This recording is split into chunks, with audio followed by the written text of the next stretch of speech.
मगरमच्छ के आंसू। एक जंगल में एक बड़ी सी नदी थी।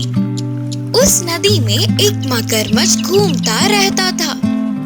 उधर पानी पीने आए हुए हर एक जानवर को वह मगरमच्छ पकड़कर पानी के अंदर ले जाता था।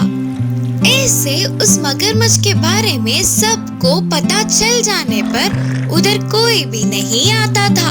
तब से वह मगरमच्छ कब कौन हाथ आएगा, उसका भोजन कौन बनेगा करके इंतजार कर रहा था।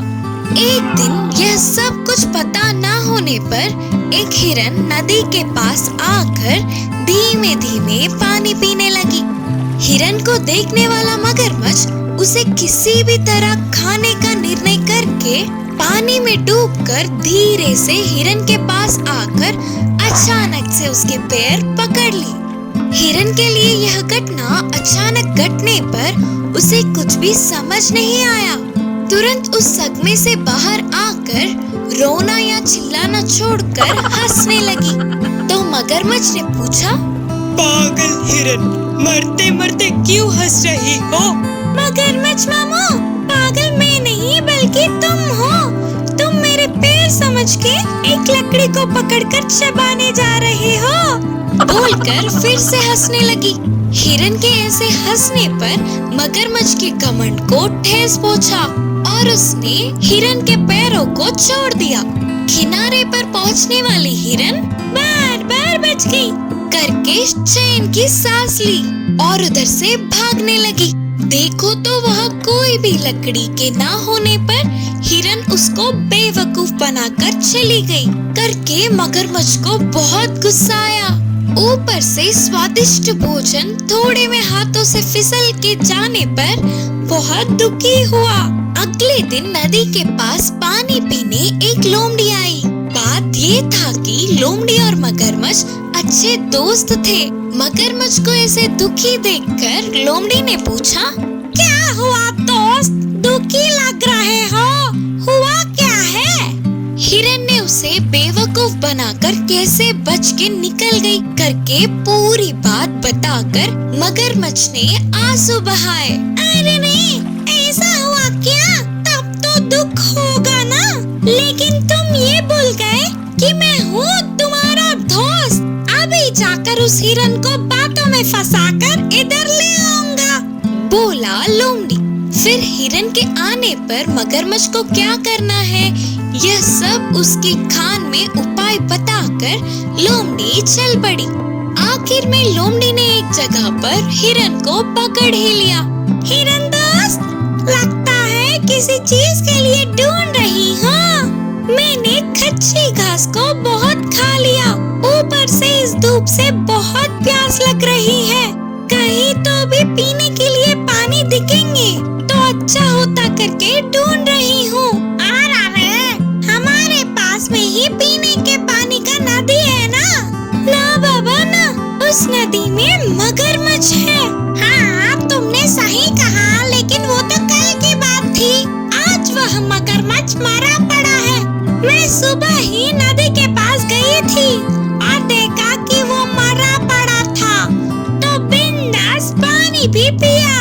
तुम्हारी बात को मैं मान नहीं पा रही हूँ, तो फिर चलो तुम अपने आंखों से स्वयं देखकर पानी भी पी लेना, बोलकर लोमड़ी अपने साथ हिरन को ले गई। हिरन ने दूर से ही देखा कि मगरमच्छ मरा पड़ा था।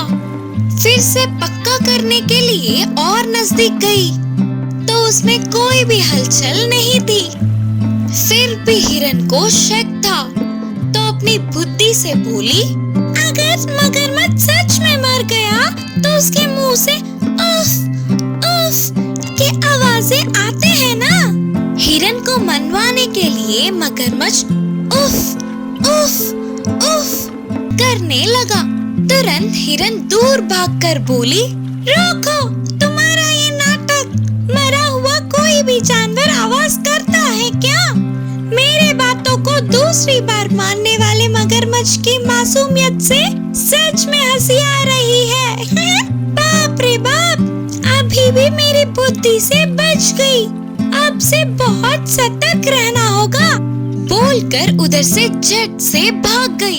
इससे मगरमच्छ और लोमड़ी एक दूसरे को देखते रह गए। इस कहानी की शिक्षा है कि उस हिरन की तरह हम भी अपने बुद्धि से काम लेंगे तो कितनी भी बड़ी मुसीबत से बाहर निकल सकते हैं।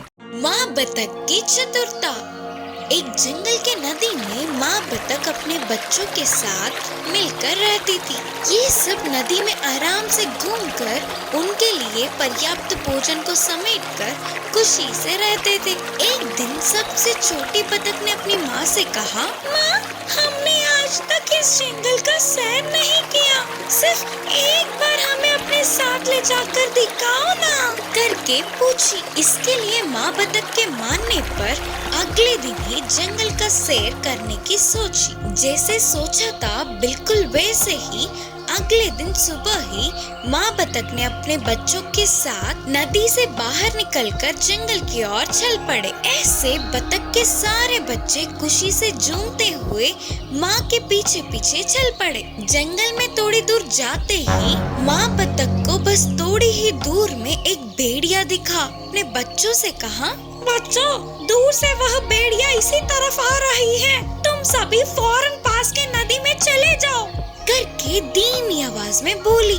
माँ के कहने पर सारे बच्चे नदी की ओर भागने लगे। तुरंत माँ बतख ने अपने पंखों को फैलाते हुए बहुत ही मुश्किल से चलने लगी। एक तरफ भागने वाले बच्चे तो दूसरी ओर ना चल पाने वाली माँ बतख को देखकर, बतख के बच्चे तो मेरे एक दांत के लिए भी काफी नहीं होंगे, शायद माँ बतख घायल हुई होगी, इसीलिए तो कहीं नहीं जा पाएगी, इससे खाके मैं अपनी भूख बुझाऊंगा, हंसता हुआ बोलकर भेड़िया माँ बतख की तरफ आने लगा।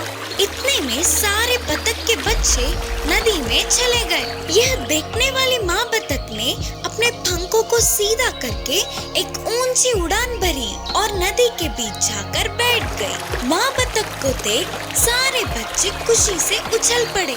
एक झटके में घटित घटनाओं से भेड़िया चौंक गया और सोचने लगा कि अरे, ऐसे हाथ लगे बतख अपने बच्चों के साथ साथ बच के निकल गई। सोच के अपने आप को कोसता हुआ उदास होकर उधर से चला गया भेड़िया। गधा और कुत्ता। एक बार एक गांव में सोमू नाम का एक व्यापारी रहता था। उसके पास एक कुत्ता और एक गधा था। वो गधे पर सारा सामान लाद कर एक गांव से दूसरे गांव जाकर उसे बेचता था और जब वो घर पर ना होता तो कुत्ता उसके घर की रखवाली करता था। ये बात गधे को पसंद नहीं थी कि वो मेहनत करे और कुत्ता आराम से घर पर बैठा रहे। कुत्ते को भी गधे से नफरत थी क्योंकि उसको लगता था कि उसका मालिक सिर्फ उसका ही ख्याल रखता है और उसी को ताजे ताजे खाने देता है। एक दिन उसे गांव जाने के लिए जंगल से गुजरकर जाना था, इसीलिए उसने कुत्ते को भी अपनी हिफाजत के लिए साथ ले गया। वो दोनों सारे रास्ते में कुछ बात नहीं कर रहे थे। दोनों हमेशा से एक साथ रहते थे पर फिर भी अजनबी जैसे ही थे। सोमू रास्ते में एक गांव में रुककर कुछ और सामान खरीदकर अपने गधे पर लाद कर ले जाने लगा। कुछ देर बाद थक कर सोमू एक पेड़ के नीचे आराम करने बैठ गया। थका हुआ सोमू कुत्ते के साथ होने के कारण बेफिक्री से सो गया। कुत्ता भी वहीं उसके पास बैठ गया। उन दोनों को अब बहुत भूख लग रही थी पर मालिक सोया हुआ था देखकर वो चुप रहे। गधा उसके पैरों के पास की घास खाने लगा। कुत्ता ने भी बहुत देर ढूंढा पर उसे कुछ खाने को नहीं मिला। वो गधे के पास आया और कहने लगा, कितने अच्छे से तुम घास खा रहे हो, मुझे तो खाने के लिए कुछ मिल ही नहीं रहा है। भूख से मेरी हालत खराब होती जा रही है। अगर तुम मेरी मदद करोगे और थोड़ा सा झुक जाओगे तो मैं भी कुछ खा लूंगा तुम्हारे ऊपर रखी बोरियों में से। नहीं, मैं तुम्हारी कोई मदद नहीं कर सकता। तुम मालिक के उठने तक थोड़ा सब्र कर लो। अगर तुमसे वो नहीं होता तो जाओ मालिक को उठा लो। कुत्ते को डर था कि अगर उसने मालिक को जगा दिया तो वो उसे उठकर मारेगा, इसीलिए वो डर कर चुपचाप बैठ गया। कुछ देर में वहां से एक भेड़िया गुजर रहा था। जब उसने गधे को देखा तो उसके मुंह में पानी आ गया। वो उसका शिकार करना चाहता था।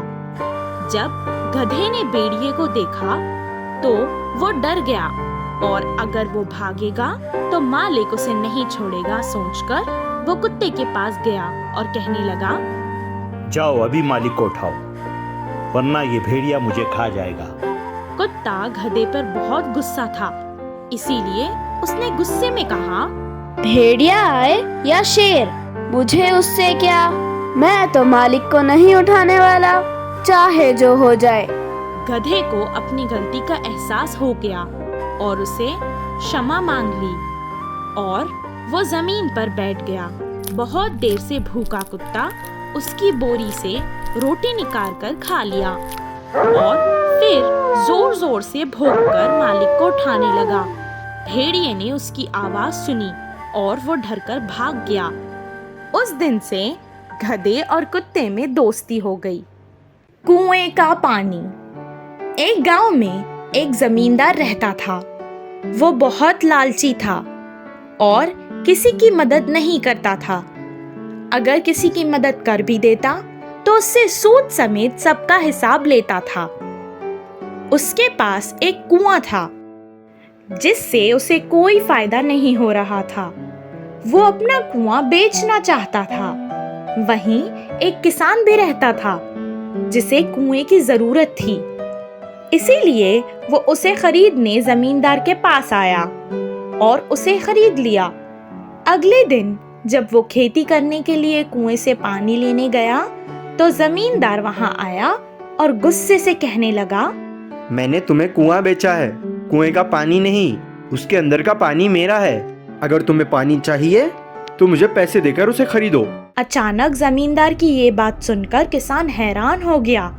ये क्या बात है साहब, जब आपने मुझे कुआं बेचा है तो उसका पानी भी तो मेरा ही हुआ ना। अब आपकी ये बात मुझे कुछ समझ नहीं आई। ऐसे ही उन दोनों में बहस होने लगी। जमींदार मानने को तैयार ही नहीं था। जमींदार की मक्कारी बातों से किसान परेशान हो गया था और उसे अंदाजा हो गया था कि क्यों उसके दोस्तों ने इस जमींदार से कुछ भी लेने के लिए मना किया था। जब बात किसी नतीजे पे नहीं पहुंची तो उन दोनों ने गांव के राजा अकबर और उसके मंत्री बीरबल के पास जाने का निर्णय किया। वो दोनों महल में गए और महल में अकबर के साथ साथ बहुत सारे लोग भी थे। बीरबल ने उससे पूछा कि क्या मसला है, तो किसान ने बताया, राजा जी, मैं एक गरीब किसान हूँ। मैंने कल ही इनसे कुआं खरीदा था। आज जब मैं उससे पानी लेने गया था तो ये कहने लगे उसका पानी इन्होंने नहीं बेचा और अगर मुझे पानी इस्तेमाल करना है तो मुझे उसे खरीदना पड़ेगा। अब मैं क्या करूँ राजा जी, अब आप ही कुछ न्याय कीजिए। हाँ राजा जी, मैंने तभी भी यही कहा था और अब भी यही कह रहा हूँ। मैंने इसे सिर्फ कुआं बेचा है, उसका पानी नहीं। अगर इसे पानी चाहिए तो पानी को खरीद ले। बीरबल जमींदार की मक्कारी समझ गया और कहने लगा, ये सब सुनकर मैं समझ गया हूँ और ये सही तो कह रहे हैं। आपने इनको कुआं बेचा है, कुएं का पानी नहीं। कुएं का पानी आपका ही है। बीरबल की बात सुनकर जमींदार बहुत खुश हुआ। कुछ देर सोचकर बीरबल ने कहा, लेकिन कुआं तो इस किसान का है ना, तो उसमें आपका पानी क्या कर रहा है? आप एक काम करिए, अपना सारा पानी इसके कुएं से निकाल लीजिए और इसे खाली कुआं दे दीजिए। जमींदार हैरान हो गया। उसकी अकल भी बीरबल के सामने नहीं चल सकी। बहुत उदास होकर उसने किसान को पानी और कुआं दोनों ही दे दिया। न्याय मिलने पर किसान भी बहुत खुश हुआ। सही न्याय करने पर बीरबल की अकबर के साथ मिलकर सबने तारीफ की। इस कहानी से हमें ये शिक्षा मिलती है कि मक्कारी करने से हमारा ही नुकसान होगा।